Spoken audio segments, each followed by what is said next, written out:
सोचिए, क्या कैलेंडर की कोई एक तारीख किसी देश की पूरी कहानी बयां कर सकती है? कुछ तारीखें सिर्फ नंबर नहीं होती, बल्कि वो इतिहास की परतें होती हैं, जिनमें जीत, हार, कुछ बनना, कुछ खोना, सब कुछ एक साथ दर्ज होता है। तो चलिए आज इसी सवाल का जवाब ढूंढते हैं। हम एक तारीख को उठाते हैं 29 अप्रैल और देखते हैं कि कैसे ये एक दिन, सिर्फ एक दिन भारत की कहानी के इतने सारे अलग अलग पन्नों को एक साथ समेटे हुए है। तो हमारी कहानी शुरू होती है कुछ बनाने से, कला से। मतलब उस दौर से जब भारत की पहचान गढ़ी जा रही थी, और 29 अप्रैल की तारीख वो इन लम्हों की गवाह बनी। जरा इन दो सालों को देखिए, 1639 और 1848। दोनों के बीच 200 साल से भी ज्यादा का फासला है ना? पर कमाल की बात यह है कि दोनों ही तारीखें 29 अप्रैल की हैं। एक तरफ भारत के आर्किटेक्चर का एक नायाब नगीना बन रहा था, और दूसरी तरफ भारतीय कला को घर घर पहुंचाने वाले एक महान कलाकार का जन्म हो रहा था। ये सिर्फ एक इमारत की नींव नहीं थी, ये तो आने वाले वक्त में पावर का सेंटर बनने वाला था। एक ऐसा अजूबा जो आज भी शान से खड़ा है। लाल किले की नींव रखना असल में मुगल साम्राज्य की ताकत और उनकी आर्ट को लेकर जो सोच थी, उसका एक खुला ऐलान था। और फिर देखिए, ठीक 2 सदियों बाद उसी 29 अप्रैल को जन्म होता है राजा रवि वर्मा का। और उनकी सबसे खास बात क्या थी पता है? उन्होंने हमारी पौराणिक कहानियों को तस्वीरों में ऐसा जिंदा किया कि वो हर आम इंसान के घर तक पहुंच गई। आज भी हमारे घरों में, कैलेंडरों में उनकी कला जिंदा है। अच्छा, तो ये तो बात हुई कुछ बनाने की, कला की। अब कहानी में थोड़ा आगे बढ़ते हैं और चलते हैं आइडियोलॉजी की तरफ, यानी विचारों की दुनिया में। 29 अप्रैल की तारीख उन बड़े राजनीतिक और वैचारिक मोड़ की भी गवाह है जब भारत अपनी आज़ादी का रास्ता ढूंढ रहा था। यहाँ दो बिल्कुल अलग सोच, दो अलग रास्ते साफ दिखते हैं। तारीख वही है, 29 अप्रैल, बस साल अलग हैं। एक तरफ महात्मा गांधी साउथ अफ्रीका में बिना हिंसा के कानून के रास्ते लड़ाई की शुरुआत कर रहे थे, तो वहीं दूसरी तरफ सुभाष चंद्र बोस कांग्रेस से अपनी अलग राह बना रहे थे। एक ऐसा रास्ता जो शायद ज्यादा तेज था। ये जो साउथ अफ्रीका में हुआ, ये वहां भेदभाव वाले कानूनों के खिलाफ भारतीय लोगों को एकजुट करने की पहली और सबसे जरूरी कोशिशों में से एक था। यहीं से असल में गांधी जी के सत्याग्रह के विचार की जड़ें मजबूत होनी शुरू हुई, जो आगे चलकर भारत की आज़ादी की लड़ाई की सबसे बड़ी ताकत बनी। और फिर ठीक 36 साल बाद, उसी 29 अप्रैल को एक बहुत बड़ा वैचारिक मोड़ आता है।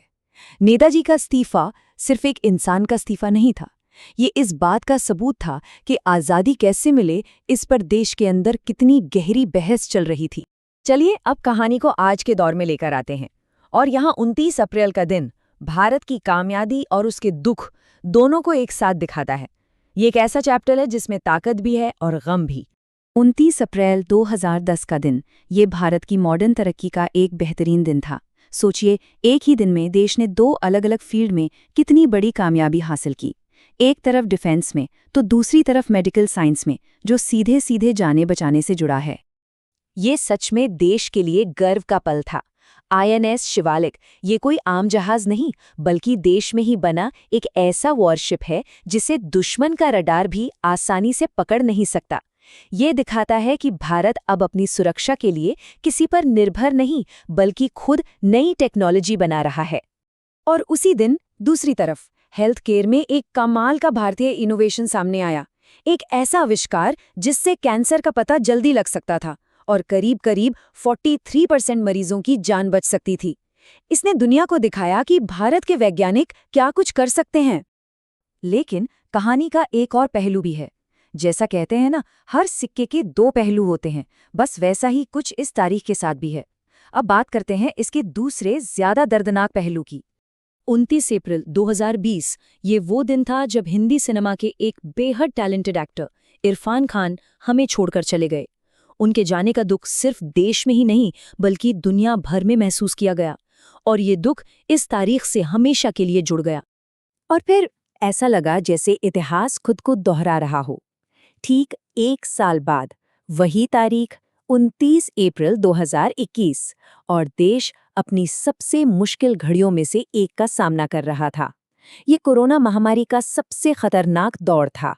3,79,257 ये उस एक दिन में सामने आए नए कोरोना केसेस का रिकॉर्ड नंबर था। ये सिर्फ एक नंबर नहीं है, ये उस मुश्किल का पैमाना था जिससे पूरा देश उस वक्त गुजर रहा था। और 3,645 ये वो संख्या थी उन लोगों की जिन्होंने उस एक दिन में इस वायरस से अपनी जान गंवाई। ये वो कीमत थी जो हम सबने चुकाई, और 29 अप्रैल की तारीख इस दर्द की, इस सामूहिक तकलीफ की गवाह बन गई। तो इन सारी घटनाओं को एक साथ रख कर देखें तो क्या समझ आता है? यही कि 29 अप्रैल की तारीख एक आईने की तरह है, जिसमें हमें इस देश के कई अलग अलग चेहरे एक साथ दिखाई देते हैं। आप सोचिए, एक ही तारीख जिसमें एक बड़ी इमारत की नींव है, एक कलाकार का जन्म है, विचारों का टकराव है, टेक्नोलॉजी में एक बड़ी छलांग है और बहुत बड़ा सामूहिक दुख भी है। ये हमें याद दिलाता है कि किसी भी देश की कहानी सीधी नहीं होती, उसमें सब कुछ एक साथ चलता है, बनना, बिगड़ना, लड़ना और आगे बढ़ना। और ये सब हमें एक आखिरी सवाल पर लाकर छोड़ देता है। आज से 100 साल बाद जब कोई 29 अप्रैल के बारे में सोचेगा तो उसे क्या याद आएगा? कौन सी घटना इस तारीख की पहचान बनेगी? खैर, ये एक ऐसा सवाल है जिसका जवाब तो सिर्फ आने वाला वक्त ही देगा, है ना? और ये हमें सोचने पर मजबूर करता है कि हम इतिहास को याद कैसे रखते हैं।